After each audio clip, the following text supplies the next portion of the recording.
Praise the Lord. మార్చి 28, 2025 Philadelphia అనుదిన వాగ్దానము presented by Suvarthamanam online Christian radio. భయపడకుడి, మీకు ముందర నడుచుచున్న మీ దేవుడైన యెహోవా మీ పక్షముగా యుద్ధము చేయును.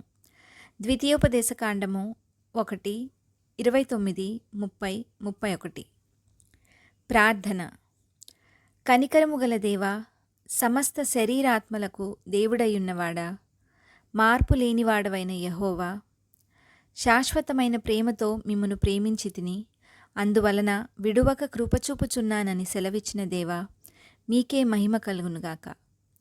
ప్రభువా, ఇశ్రాయేలు ప్రజలు అనాకీయులను చూచి భయపడిన సందర్భములో మీరు ఇశ్రాయేలుతో ఉన్నారు గనుక భయపడవలదని, వారి ముందర నడచువాడవు మీరేనని, వారి పక్షముగా యుద్ధము చేయగల బలాఢ్యుడవు మీరేనని సెలవిచ్చినందుకు వందనాలు తండ్రి. మా జీవితంలోని అనాకీయుల్లాంటి వారిపై మాకు విజయము దయచేయమని, ఈ వాగ్దాన ఫలమును దీనిని స్వతంత్రించుకొనుచున్న ప్రియబిడ్డలందరికీ అనుగ్రహించమని నజరేయుడైన యేసుక్రీస్తుని శక్తివంతమైన నామంలో పరిశుద్ధాత్మదేవుని సహాయంతో ప్రార్థిస్తున్నాము పరమతండ్రి. ఆమెన్. దేవుడు మీ అందరినీ దీవించునుగాక.